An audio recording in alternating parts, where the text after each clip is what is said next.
Yeah, I am. Yo, mine got some info on DJ Envy and the case. Yo, what up? Yeah. Yo, what's up, Ag? If you want me to give you some commentary on it, I could. You want a Reddit link, or you want me to just talk to you on FaceTime? Shit, no, just break it down. Like, tell me what's going on because I'm gonna be honest with you. I actually thought I didn't think it was gonna. I didn't think Fed charges was gonna come down as quickly, and I didn't think they were gonna take Yeah. it as serious. But it looked like really people got scammed. It's like a Ponzi scheme. They're saying. Yeah. So I'll keep it simple for your audience. Can they hear me right now? Yeah, they can hear you. Okay. What's up, guys? So.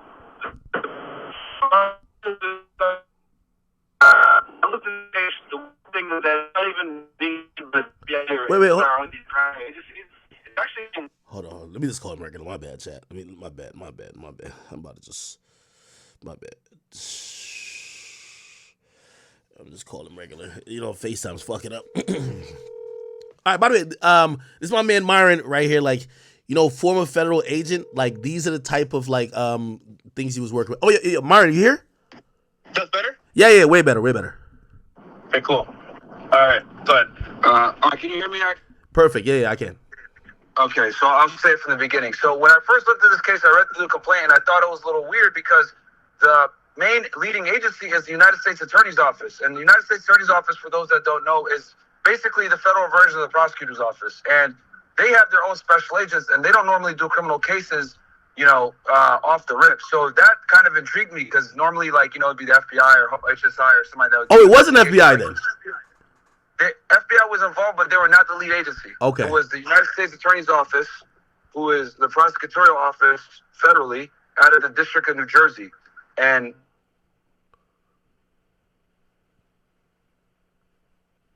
FBI, and me and you have talked about this offline, how the FBI are clout chasers, so they would normally want to go after someone who has some type of fame like this. So I thought that was weird. But the charges, it's not necessarily a real estate RICO. What it is wire fraud. And wire fraud is, I think it's 18 U.S.C. 1343, if I'm not mistaken. But basically, it's a charge that the feds use all the time. It's like a 1001, like false statements, wire fraud, conspiracy, 18 U.S.C. 371. Like, these are what I call like bread and butter type charges that you hit somebody with, where it's enough to get them in jail, and then you might do a superseding indictment later where you hit them with more serious stuff. But it's just paper to get them into the judicial system. So what the guy was doing essentially was he was saying, yo, look, I have a real estate deal that I'm going to do. I need you to give me some money, and I'll give you a return after a certain period of time. And he would make these people sign contracts. But unbeknown to the investor, he already had the property. He was already controlling it. And he already had, secured financing or whatever to have it. So he would take their money and use it to do other shit, like, maybe pay off another house or, personal debts, whatever it may be. And one of the investors, he didn't pay back. So I'm willing to bet more than likely a couple of these investors got pissed off and went to the United States Attorney's Office and filed a complaint. Because for the United States Attorney's Office to be the lead agency, that typically means that it went to the United States Attorney's Office first. Someone went and let a tip to them, and then they have first right of refusal, and then they took the case. But they're a small agency, and they don't really have investigative capability like that, so they probably brought in FBI, etc. Also, if you read the press release, DEA was involved, which is also kind of weird. But from what I understand, talking with some professional colleagues, the United States Attorney's Office, their special agents, a lot of them are retired DEA or guys that come from other special agent positions, and they do the U.S. Attorney's Office thing. It's kind of like more a retirement gig. By the way, that's kind of a summary on it. By the way, about the DEA being involved, I don't know if this would be one of the reasons. From what I'm hearing too, is that some of the people who invested money, like there's much more than what's listed here. Some of these, there's other people who gave money that might be like drug money, like street dudes. You know what I mean? Like they might have gave some money and be like, because they're expecting either to get the money cleaned or whatever the case is, or get their money back. But those aren't going to be the people who are going to be filing the lawsuits. You get what I mean? Yes. Because I thought that was weird too. So I did a digging, and it could be some of the investors that were involved were trying to launder drug money. The DEA got, or B, which is another possible thing. The U.S. Attorney's Office, their special agents, a lot of them are former DEA. So if if you used to work for an agency and then you switch to another agency and you got contacts over there, well, it's not crazy to contact your old colleagues at that other agency and get them to help you. But normally, to get DA involved, the case has to be Title 21, which basically means some type of drug investigation violating federal law of drugs. That's what Title 21 is. But it could be one of those two scenarios as to why DA was involved, but I thought that was very weird too. Obviously, the FBI was involved because a smaller agency like this typically needs help. They can't do a case like this complex by themselves. But yeah, I wouldn't be surprised if more charges don't come down in the future. If I was Envy, I'd be lawyering up right now, big time. Well, he's definitely lawyering up. I've seen a few like news reports on it. Like he has some of the best lawyers already. But here's the thing, and by the way, if you guys don't know who I'm talking to Myron from Fresh and Fit, one of my good friends who's also former law enforcement, a former Fed. He's also big in real estate. So this is exactly up your alley, because right now you're huge in real estate. You talk all the time about real estate. Okay, let me ask you this. Yeah. DJ Envy, right? I guess people are thinking about the likelihood. His disposition been, hey, listen, even though my platform may have been used by the scammer, right, to solicit people for the scamming, and this is the weird part, they had a company together where I think he's listed as a co-founder. If DJ Envy didn't actually profit $1 or didn't use or misuse $1, is there a likelihood that he won't be charged, or do you think that they'll leverage charges against him to cooperate against Cesar? That's a really good question. So if you read the criminal complaint, and for the audience, do you want me to explain what a criminal complaint is? Or? Yeah, no, go ahead, man.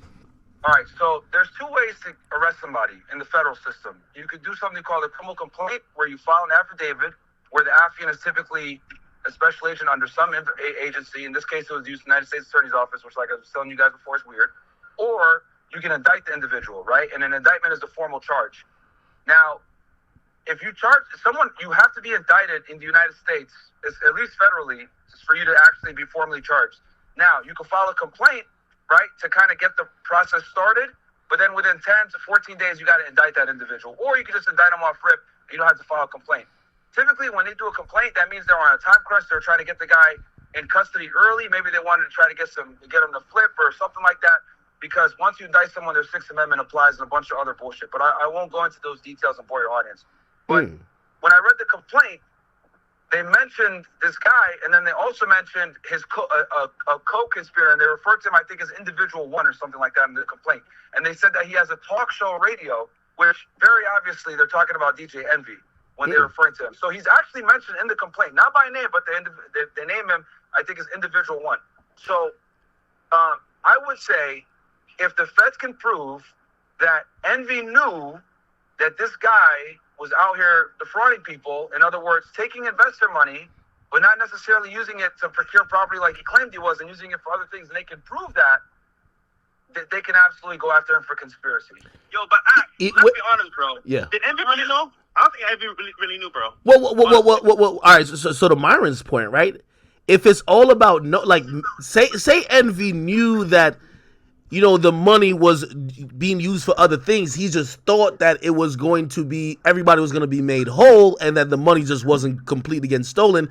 Keep in mind, if Envy didn't get any money, do you think that, so you're thinking a conspiracy charge might bring Envy into the fold, even if he didn't get or profit $1? Yes, and I'll tell you why. Because to prove conspiracy, and this is 18 U.S.C. 371, to prove conspiracy, all you need to prove is a act in furtherance of the crime. So basically, I'll give you an example.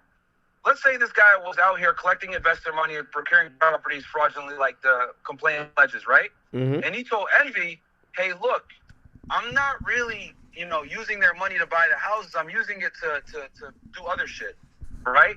Mm-hmm. And Envy does something to help him do that. Maybe he opens a bank account. Maybe he moves money around for him. Maybe he does in furtherance of this guy's criminal activities. They could go after him for conspiracy because he took overt acts to allow the criminal activity to be facilitated. Hey, do you read? Apparently, they raided Power 05, which is iHeartMedia. They have a building in New York. They raided it. I'm guessing they took out, quote unquote, a lot of electronic devices, which I gotta imagine like hard drives and whatever the case is. Does that kind of lean towards they might still be trying to get stuff on Envy, or maybe they're just trying to get the interviews, like the raw versions of this Cesar guy? So okay, and you said they rated iHeart and Envy. Does he have like an office over there or something? Well, that's the radio station he works at. Oh, okay, yeah. But I thought it was Power 105.1. Are they the same thing? No, yeah. So iHeartMedia is the parent company. So like even like Z100 is iHeartMedia. They all fall under iHeartMedia. Okay, all right. So, really good question. If the feds are doing a search warrant at your place of work, that's a very bad sign. Because, and I'll explain why. The reason why, and I've written hundreds of search warrants federally, right? So I could say this with the utmost guarantee. It takes a lot of probable cause to search someone's shit, man. Really? Yes. So, and I'll explain what I mean by that, right? So there's different levels of search warrants. You got search warrants where you can do it on maybe a tablet, a phone, and then all the way up to someone's house. And then you obviously have a Title III, which is when you're listening to phones, right? Mm-hmm. To search someone's home, right, is pretty much at the top of the hierarchy because that's considered someone's castle, etc. To search someone's place of work is right under there because there is a level of expectation of privacy in your workplace. And for them to search that, right, tells me that they're trying to build evidence and build a case against Envy because they probably have some information where they think that he was involved in furthering the conspiracy, which is why they were able to get the probable cause to search his place of business because you need a lot of probable cause to search a place of business. Wow. Okay, so so with a lot of people, and I think people are kind of, I think they're kind of being very early in trying to like predict this, but a lot of people think this is what's going to happen. They think that Envy is going to get brought in on a proffer, right? And basically sat down and said, hey, listen, we know maybe you had some knowledge, but we know that you're not the person who basically orchestrated, benefited, or really ran this Ponzi scheme.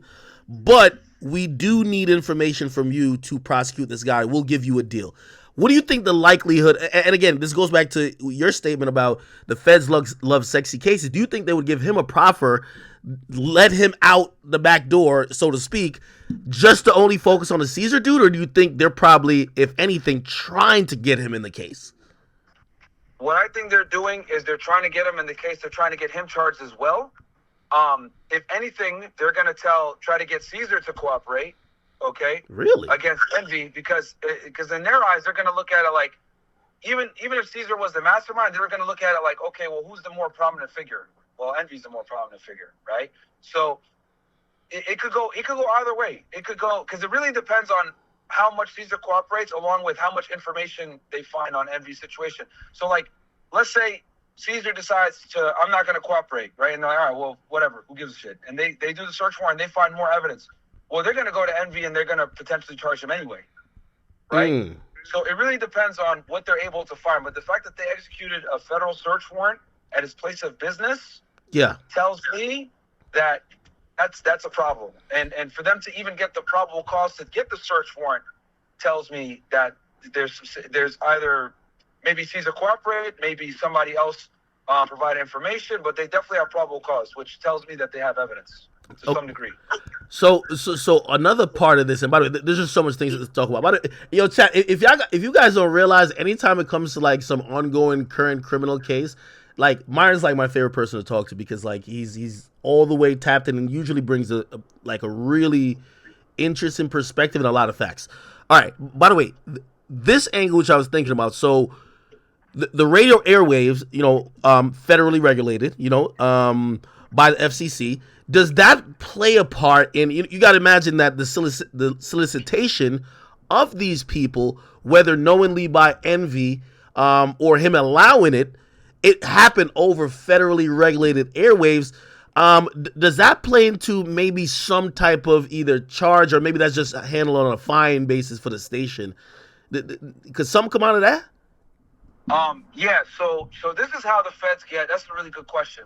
So it's a radio show that is heard, internationally, and just by them being on a radio show that's heard all over the place, that already does something called affecting interstate commerce. And anytime you affect interstate commerce, it gives the Fed's jurisdiction. I'll give you an example. When a felon gets arrested with a gun, there's a federal charge for that. It's called 18 U.S.C. 922, right? Mm-hmm. And the way they're able to charge that is that the feds, this is how creative they can get with this interstate commerce shit.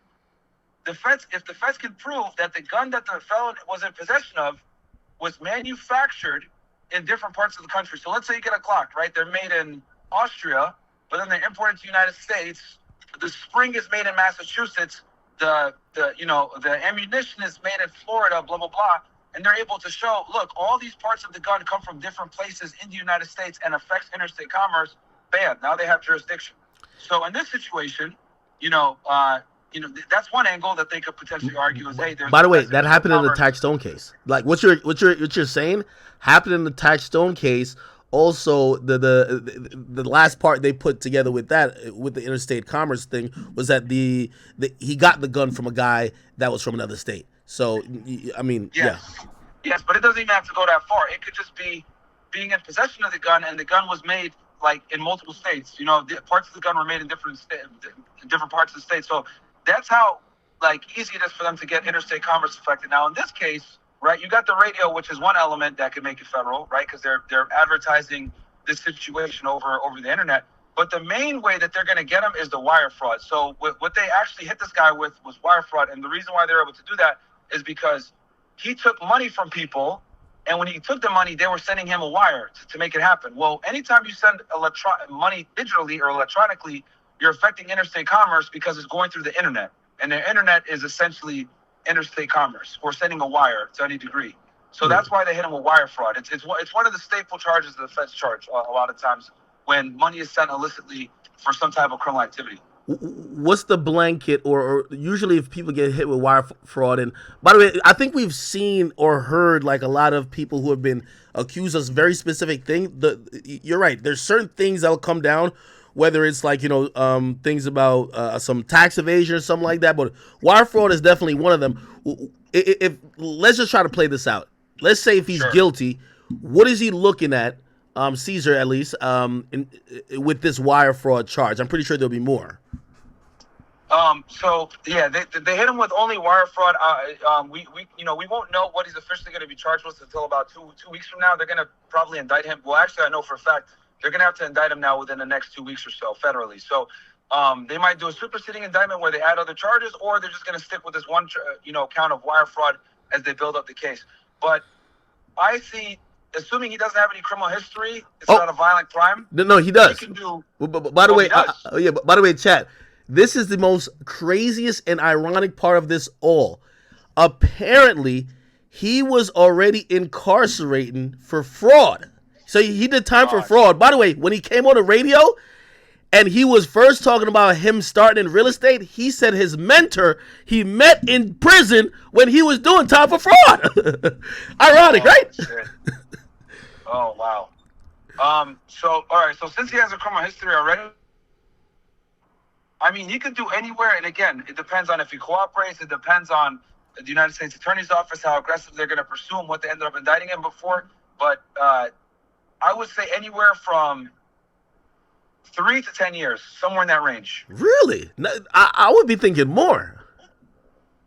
But remember, it's only one count of wire fraud. That's why. But I predict they're going to charge him with other stuff. I think they just hit him with this criminal complaint, one count of wire fraud, to get him into the system, and they're going to try to flip him and/or indict other conspirators or rack on more counts. What is the likelihood? And I'm at 90%. Actually, I'm at 100% with this. I just want to hear what you got to say.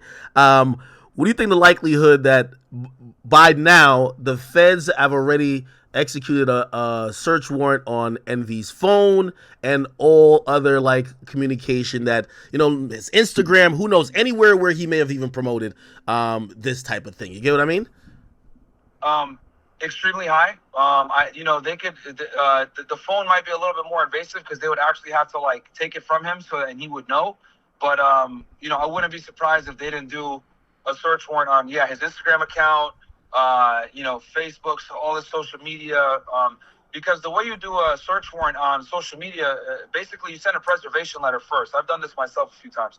So you have to send a preservation letter, right? And when you send a preservation letter, you're basically telling the social media company, hey, please preserve this social media account from XYZ date to XYZ date, I'm going to go and get a search warrant, or I'm going to serve you with a grand jury subpoena or something to be able to look at this data later. But then they sent a preservation, because this guy's been doing this shit since like 2019, by the way. Yeah. Or 2017, Yep. from what I read. So he's been doing this shit for a very long time. And I also predict the reason why they indicted him or did a criminal complaint was because they were getting close to statute of limitations. So that's another reason as well. Wait, what's the statute of limitations on like fraud or this type of thing? Most federal crimes is about 5 years. Oh wow.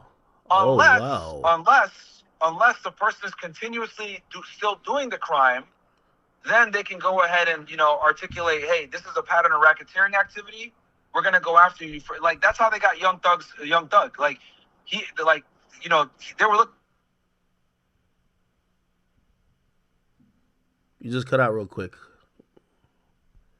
Committing crimes and a pattern of racketeering and furtherance of the organization. So now those crimes, even though they're outside of the scope of the statute of limitations, yeah, they're able to bring those crimes in because it's a part of a larger conspiracy for RICO. So RICO is one of the situations where they can bring, override the statute of limitations. But in this case, it's not a RICO, so I don't think that they're doing that. But I think that he was continuing the criminal activity, so they're able to pull in older stuff that he did because it's a continuing conspiracy. Interesting. Hey, what would the feds need to do like a search warrant? Because I could imagine part of this is probably also trying to figure out, hey, all right, maybe you don't have any communication of, or say they flipped Cesar and Cesar said, nah, I gave Envy $100,000 on this date. What would it take for them to like be able to like subpoena like his bank records to see if, oh, there was deposits or whatever, and from what I'm hearing, there is a bank account that was supposedly associated to this crime. What level would that meet? Because you talked about like in terms of search warrants for like a house or like place of business. How I mean, you got to expect a lot of privacy in your bank account, right?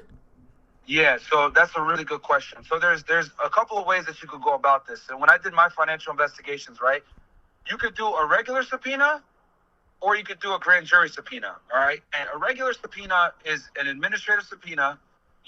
Only a few agencies could do it. My former agency, HSI, we could do it.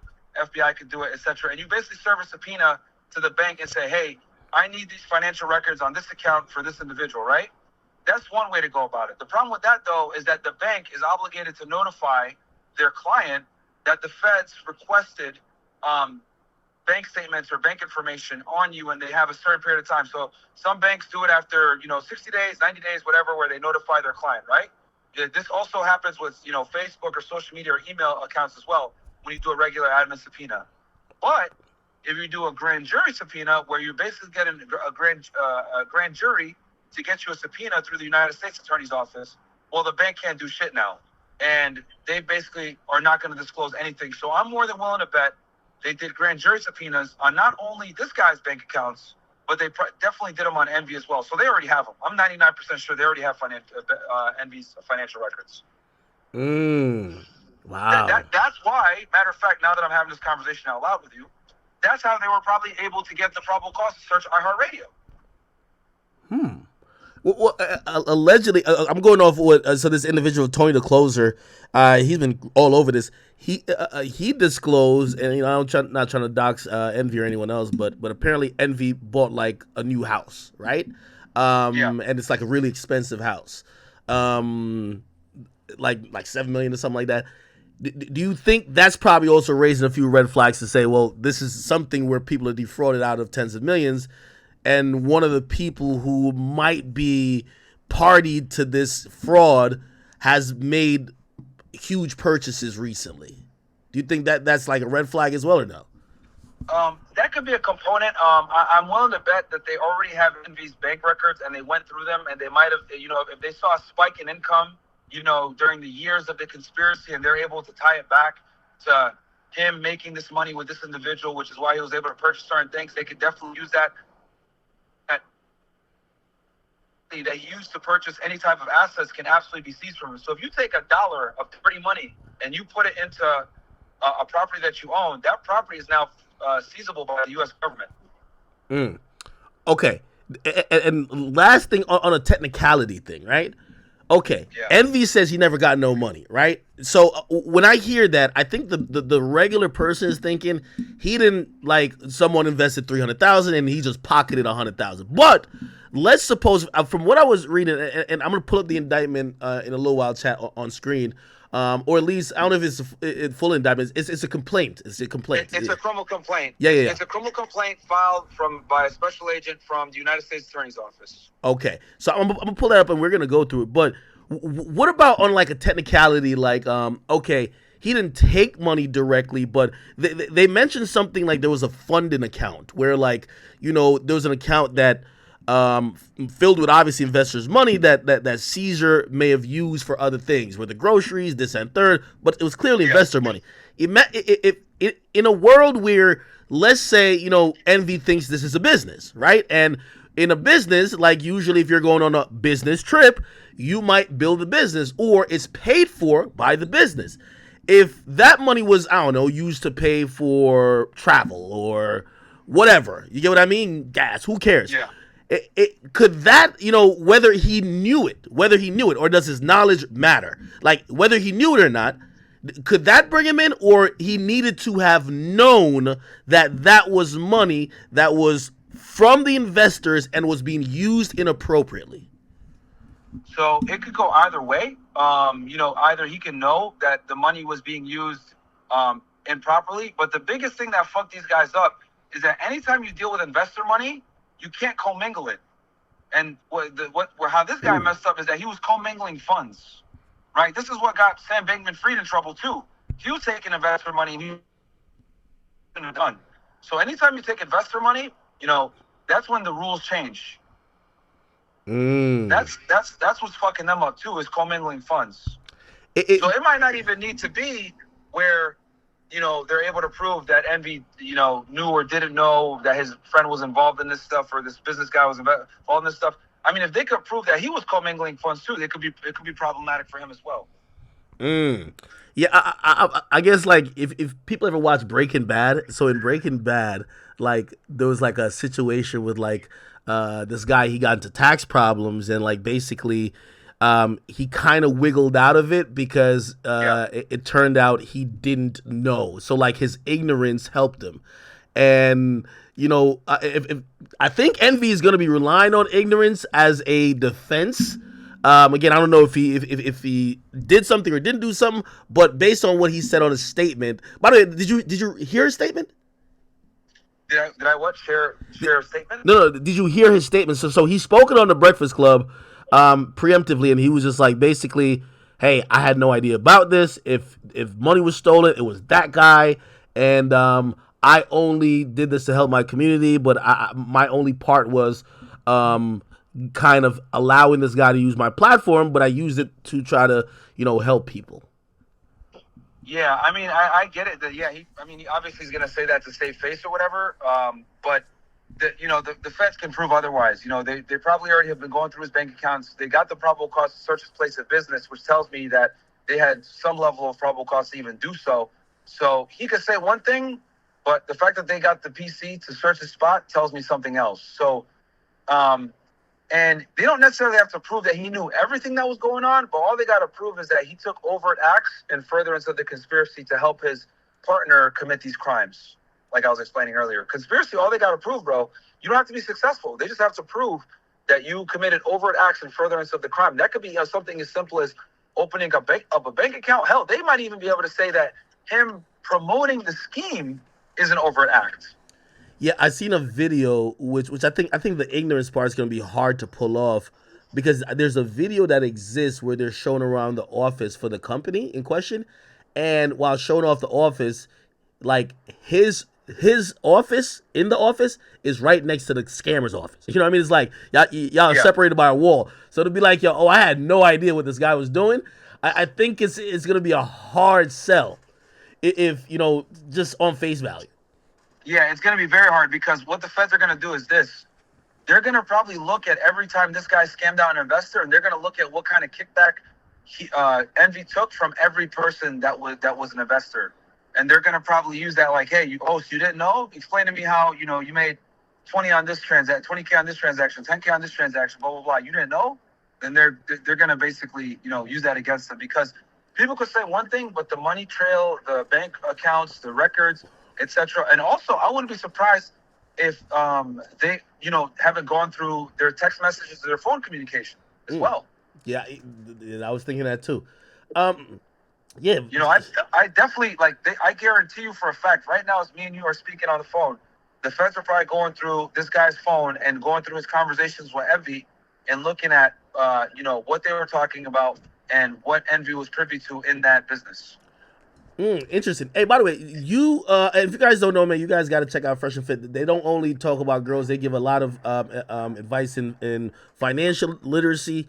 And these are my guys. Like, they're not trying to scam you. And also, one thing I'll say about Myron too, I've seen you use yourself more as the guinea pig and be transparent rather than say, "Yo, let me tell y'all something to do," and good luck. You know what I mean? Which I guess the question I'm trying to ask is, because you share so much information, for somebody who wants to like invest, or someone who was a potential client or whatever, how could they have spotted this and be like, something don't sound right? Like, first of all, they were advertising, give us, say, 100,000, we're gonna give you 130,000 back in like 6 months. Is that like normal in real estate? I'm not like in the real estate like that. Yeah, so this is actually a very big reason why I don't like doing real estate with other people and or collecting money from investors, because once you start collecting money from investors, bro, you open yourself up to so many issues, right? And I know people say all the time, oh, use other people's money. You could do way bigger deals when you pull your money with other individuals, though that is true. It does come with, inherent risks that I'm just not prepared to take on. So that's why I personally never touch investor money. But you can obviously do it successfully. You just, there's more regulation. You got to do it a certain way. Is that return though? Like, I mean, like, to be honest, if I could invest some money and get a 30% return in 6 months, like, sign me up. If that's some really legit shit, I mean, I think it's hard for anybody to turn down. I guess I'm asking you the margins on that. Is that a typical, like, say you were going to do it the correct way and not scam people? Is it reasonable, feasible, and is it possible that you could promise these investors a 30% return on their investment within not even the span of a year?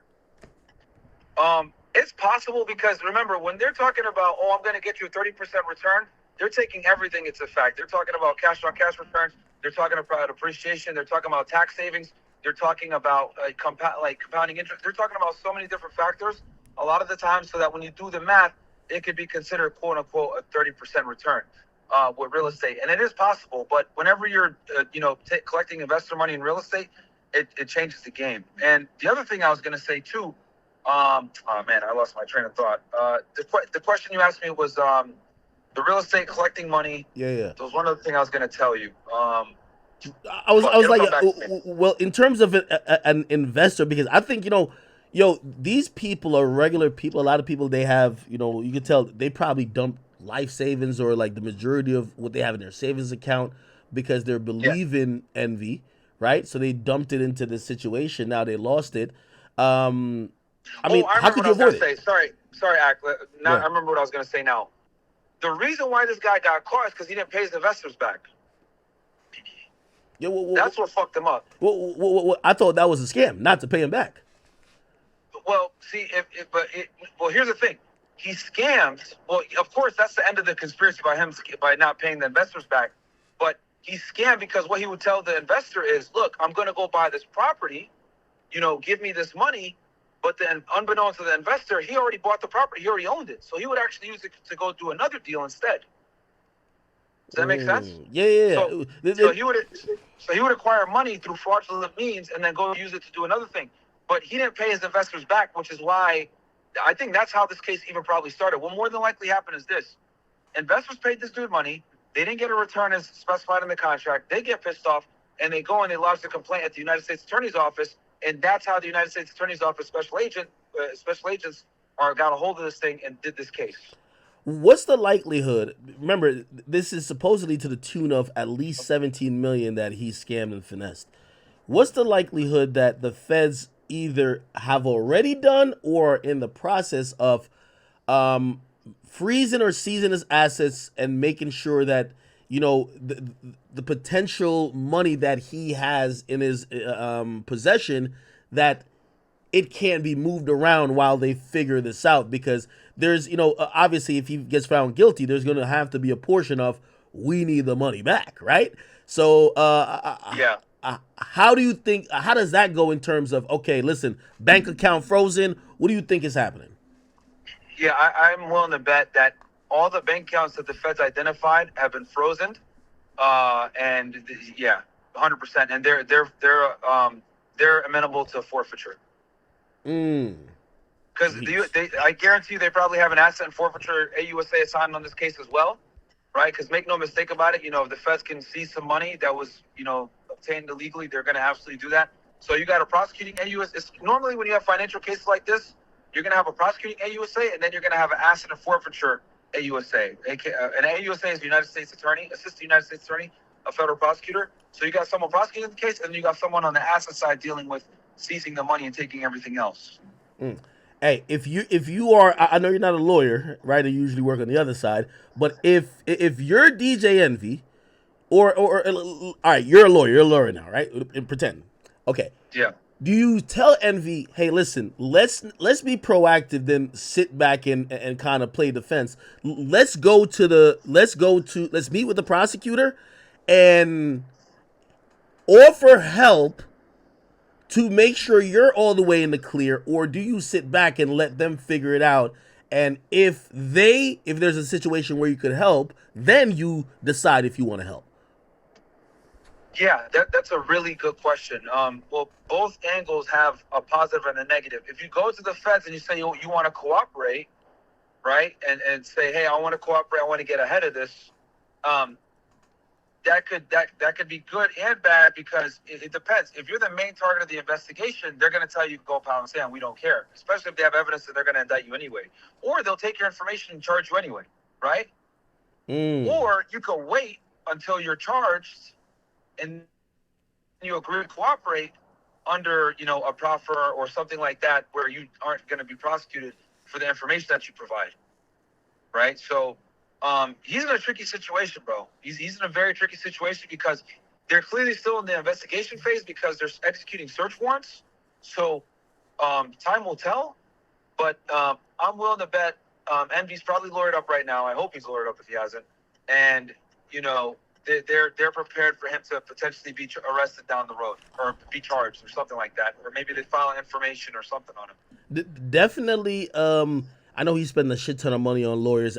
I've seen supposedly he has one of the most high-profile civil attorneys. Because here's the thing: everybody, or the majority of people that got scammed, have listed him as one of the defendants, right? So they're suing him too.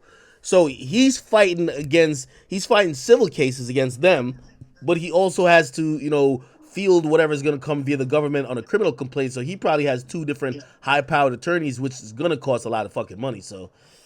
Oh yeah, dude, yeah. And keep in mind that civil cases don't have the same burden of proof as criminal cases. In a criminal case, beyond a reasonable doubt. In a civil case, it's preponderance of the evidence. So preponderance of the evidence is a really low threshold. That's only 51 to 49%. Versus beyond a reasonable doubt, if we're going to, put in a percentile type thing, it's like 90%, that the person is guilty. So it's very possible that he can, maybe skirt out the criminal case, but he could still be found liable in the civil case. That's what they did to O.J. Simpson. Yeah, I'm almost thinking that they're going to have to settle. And really, I don't even think he's going to be the biggest target of that. It's going to be iHeartMedia. They allowed, through their company and their airwaves, or the airwaves that they lease from the federal government, they allowed this guy to basically manipulate a bunch of their listeners and defraud money. I think that's kind of open and shut. Like, come on. You know what I mean? Like, again, there's going to be some liability there. Yeah, no, there definitely will be. And, if I was in DJ Envy's shoes, I'd definitely, be concerned. I'd lawyer up. I wouldn't say shit to the police if they come, because I guarantee you they probably already made a pass or try to talk to him at this point. And yeah, I'd be surprised if he didn't get charged with something. I think there's a 70% chance that he could get charged with something. Really? Yeah, I'd say it's fairly high. Yeah, I mean, they executed a search warrant as place of business, bro. You ain't gonna execute a search warrant as someone's place of business and not try to come after them after, especially if they find fruits of a crime there. Wow. Hey, damn. I'd say 70-30. You know, it's not 100% guaranteed, but I think it's 70-30 that he could be charged for this later on. Jeez. Unless he strikes a deal or some shit, but yeah. Yeah, no. It's. I don't think he ever foresaw this coming, but man, Jesus, chat. I don't know, man. Obviously, we're gonna find out more. So I guess he has to get indicted. Then we're gonna get more information via the indictment document, right? Yeah, because so what might end up happening? Because keep in mind they charge this guy with a criminal complaint, which is just get some paper in there to get him arrested, right? When they indict in about 2 weeks, it's possible that they'll add DJ Envy to that indictment. Wow. Yo, Ak, Yo. is this the end of Breakfast Club? What do you think? Well, I'm honestly, I'm still a little bit in disbelief. Like, I was kind of thinking this was like some jokey shit. Like, obviously, Tony the Closer been saying it. When I saw the news pick it up, I'm like, all right, okay, this is a little bit more serious. Seeing that document that says USA versus, I said, oh shit. Now, I'm gonna be honest with you. I don't know how he continues how things used to be, right? So I think something's gonna change. I personally think that they're gonna probably say, hey, listen, the Feds is executing search warrants up here. There's still probably an investigative process as this is gonna go to a potential trial. I think they're gonna tell him like, yo, hey, listen, you need to take some time off, even if we don't just terminate your employment. I think that's what's gonna happen. Gotcha. Yo, when they called Tony the Closer the scam observer, I was dying laughing, bro, on the news. Shit was hilarious, dog. Yo, you say he's a scam watchdog. Yo, I'm gonna be honest with you. Yo, I like DJ Envy too much to even want this to happen. Like, I'm like, no. Yeah. He's cool, man. Yeah, he's a cool dude. Like, you know what I mean? He's a cool dude. He gets money. Well, I always think he's getting money legally and stuff like that, but damn. You know what I mean? Listen, I know he don't want to get in an Omi and a Hellcat situation with some forfeiture and yo, with the Omi and a Hellcat, bro, all of his jewelry is up on an auction site right now, right? Yeah, bro. That's yeah. The Omni case is a whole other, I'm pretty familiar with that case too. And like I said, I don't know DJ Envy personally. You know what I mean? I've heard good things about him. I've heard he's really a good guy and good, really cool off camera. And it's an unfortunate circumstance. But yeah, man, I mean, when you do business with individuals like this, right? Like it could fuck you up, man, big time. But yeah, with the Omni situation, yeah, bro, they basically Omni got hit with like piracy charges, bro, which is like very it's Omi, right? I said Omni, my bad. Omi the Hellcat, yeah. Like with him, he got hit with piracy charges, bro, and like to put things in perspective for you, right? Because the agency I used to work for, HSI. We used to be heavy on. We used to investigate piracy and intellectual property theft, all that stuff. The fact that the FBI did that case and they went after him for piracy tells me that it was egregious. Because normally the feds don't chase after piracy cases because they're kind of a waste of time. The people don't normally do that much time after you arrest them for it. So they had a hard on for him for them to go after him so aggressively over a piracy charge. Yeah, no. Again, and I think that's coming back to this DJ Envy thing, right? I think that's one of the things that I think this wire fraud charge is kind of like the charge they pretty much hit so I think they had hit Omi with like some tax stuff. Like they had hit him, they hit him for a bunch of stuff at first, and then eventually he just became like that one charge that he just couldn't get out of. But it wasn't completely related to what he was doing. He actually told me, he said he didn't. The plea he did was not for piracy; it was actually just for taxes. You get what I mean? Yeah, but the reason why they were able to hit him with the tax stuff is because in the government's eyes, they looked at it like you made this money illegally through piracy. Like that was what I call like the specified unlawful activity that kind of opened the investigation in the first place. Is because he was making the money illicitly through piracy, and then in the process of making that money illegally, obviously he didn't pay taxes, and then they were able to hit him with the tax charges as well, and forfeit his bank accounts, blah blah blah. but it was the piracy that got everything started. Okay, let me. I'm going again in make believe La La Land again. If Sure. Envy gets charged, right? Let's say Envy gets charged, and somehow the feds say legally y'all are culpable for the losses up to $17 million that people lost.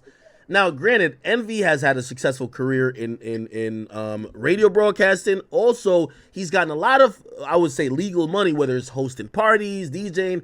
Yeah. So, he has a lot of assets. Could any of those assets, if it needs to come to a situation of repayment, or could any of them be seized? Could any of those be auctioned off? Because, like, for example, he has a shit ton of cars, like probably like $5 to $8 million worth of cars. You get what I mean? Yeah. But I would argue none of those were bought with this particular money. But who knows how it looks when everything gets like mixed in one pot, right? Yeah. So that's a really good question. I'll say this: if Envy puts any of the money that he made illicitly with this guy into a bank account with clean money, all of that money is now forfeitable. Really? Yeah. Or if he spends any of that money that was made illicitly, right? Let's say he takes 50% from one bank account and 10% from the illicit bank account to make a purchase. Well, now whatever he purchased is open for seizure. Jesus Christ. Yeah. That's where it gets tricky. Wow. Yeah, bro. Right. That's why this is like that's why they're going through his bank accounts and they're doing a search warrant. They're trying to figure all this stuff out, identify assets as well as building a criminal case.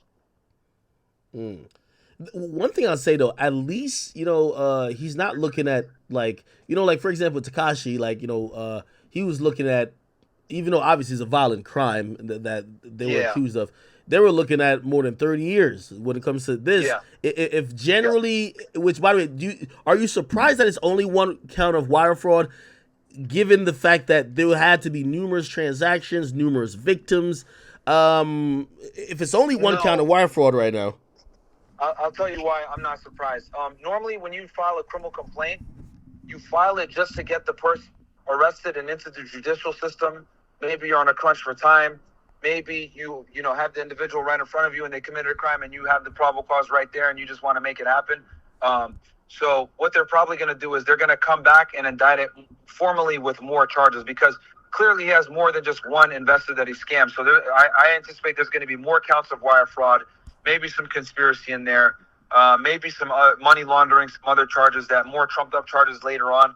But they just filed this criminal complaint with one count so that they can go ahead and get the process going. Wow, Jesus! But I 100% they're gonna add more counts and more charges to this. Especially since they've been looking at him since like 2017, and he has multiple investors that he defrauded. Not gonna lie, man. This whole thing is crazy to me, man. Very crazy indeed. It's wild, dude. It's wild. But I'm willing to bet the way this case began was the investors got together, went to the United States Attorney's Office, complained and said, "Hey, I invested this amount of money with this individual, blah blah blah." Yeah. U.S. Attorney's Office took the complaint and then they opened up a case because they have their own special agents, and that's how they ended up getting it. Because a case like this would normally be, FBI or HSI all the way, but the fact that the U.S. Attorney's Office is leading it tells me that the people went and lodged their complaints with the U.S. Attorney's Office first, and then the U.S. Attorney's Office, if a complaint comes their way, they have first right of refusal with their own agents, which I always thought was kind of weird. But yeah, they have their own special agents. Yeah, Jesus. And the reason why that's weird for the audience that might be wondering, well, Myron, what are you talking about? Why is it weird? The United States Attorney's Office, guys, is the prosecutorial office. They're responsible for, having the lawyers that actually prosecute the cases. And then you have federal law enforcement agencies like FBI, Homeland Security Investigation, HSI, DEA, ATF, et cetera, marshals. These are all like the big law enforcement agencies. They're the ones that build the cases and then bring the case over to the U.S. Attorney's Office for prosecution. But there are U.S. Attorney's offices that have their own special agents in-house. And typically for them to take those cases, a complaint needs to come to them. Or like, let's say you go to a U.S. Attorney's Office and you cause a ruckus and you assault an employee. The U.S. Attorney's Office special agents are going to investigate that. Hey, by the way, they deal with like more minor shit normally. Hey, by the way, so you were right with the U.S. Attorney's Office and their special agents, but also you know what's listed in here too. There was special agents and task force officers of IRS criminal investigation. Yes, I'm That's not also surprised that listed they're on involved. here. Yeah, I'm not surprised. Anytime you're dealing with finances, you typically want to bring the IRS on. Also, oh, since you mentioned that, they probably have these guys' tax returns too, guaranteed. So Is that's it a another thing. charge if they didn't declare the scam money they got? Because you can't declare the scam money on the. Yeah, yeah. I mean, yeah. If they show less income, then what? If they report less income than what their bank accounts represent, that through what the Fed's got, yeah, that could be problematic for them. Hmm. So, Oh but my yeah, I mean, god. the reason, so the way to read that, typically, if you look at the first agency that's mentioned in those U.S. DOJ press releases, that's the lead agency. So the fact that the criminal complaint was written by this guy, he has like an Indian name, I forget it, it escapes me now. But the fact that he's the complainant, that tells me that they were the lead agency. Mm. Wow. Yeah, It's gonna be interesting, man. By the way, it definitely apparently will be. apparently he made bond already, or he has a bond, right? Which it's $1 million, and they believe that he'll be released, just to home confinement, and that he, obviously he just can't leave the state or anything like Yeah, that. I'm not surprised. It's a non-violent crime. It's one count. So yeah, I wouldn't be surprised if they gave him a bond. Normally, if it's a violent crime or you got a pretty bad criminal history, they won't give you a bond. But yeah, I'm not surprised. Mm, okay.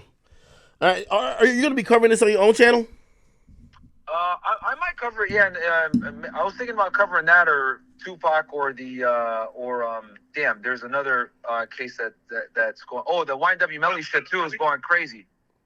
Yeah. The YNW Melly thing is interesting. They're doing jury. I spoke on it briefly as I was starting up the stream. I was like, this is probably the most important part of this new trial where they're doing jury selection. I mean, jury selection pretty much helped the last time, right? So they're picking the new jury now, and we'll see what happens with that one.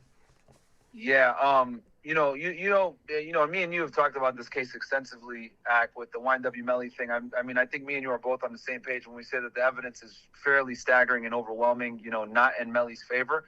But what I will say is that the DA's office here fucked up big time, man. They didn't disclose Brady material, and right now, they've basically given Melly's defense a chance to really hurt the credibility of the detective in this situation. But yeah, it's interesting, man. I Hey, mean, hey, hey, by the way, yeah, did you see the U.S. state? I think it's the state attorney. No, yeah, the state attorney yeah, testified basically damn near for the defense. Basically saying, "Yo, yeah, I heard the detective say to another detective like, hey, you need to say you were here when I executed a search warrant," and yeah. basically she was just like, "Oh, we're lying now," and she was like, "Yo, me personally, I was done with the case." Which, by the way, it seems like it was an indictment on the county prosecutor, the Broward County prosecutor, the lady who got taken off the case.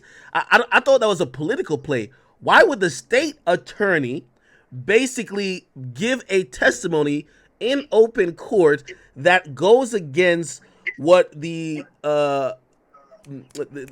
DA for the county is saying, and basically saying the DA even taking this case and furthering it without admitting these things? The DA is operating on an unethical type of way. I feel like it was a political thing. I don't know. Maybe I'm wrong on that. Yeah, I mean, basically, the attorney, since she was there when Moretti did that stupid shit with the phone, she instantly made herself a witness, and that's a big no-no as a prosecutor. So that's why they had to basically pull her off the case. And then, the detective, now that there's these allegations of him doing this, he's going to have some giglio problems as far as like his credibility and character and, lack of candor, all this other shit. So I wouldn't be surprised if the detective isn't going through an internal investigation right now as well, based on these things. Mm. All right. So. Listen, I'm about to play this video. Yo, if you're around like in a few hours, I don't know if you want to hop up. Well, you don't have you doing Fresh and Fit tonight or like No, daytime show? no, no. I'm on a road trip here with Fresh, man. So just Okay. All right, yeah, let me play this video. I want to give you a call like back in an hour. I don't know if you're gonna be around, but Yeah. we're just kind of Yeah, going no, through man. some stuff. Do your thing, bro. Do your thing. Just hit me back. You got my number. All right, definitely. Yo. Appreciate you. By the way, everybody, thank you to right. Myron Gaines from obviously Fresh and Fit. This is my guys, man. Like, listen, if you really want more in depth like conversation about just the law in general, he knows way more than me. You know, I'm like a ghetto commentator. I feel like I know some shit about the legal process. Yeah, I do breakdowns like this on my Fed Reacts channel, so if people want to check it out. And then sometimes we have conversations like this on Fresh and Fit too, man. So yeah, guys, go check it out and subscribe on YouTube and Rumble. Fresh and Fit and Fed Reacts. Definitely, you guys go check that out. Myron, I'm gonna hit you back. All right. All right, thanks, man. Peace. All right, cool. All right, chat. Let me play this video right here. Okay, give me a second. This is the video that's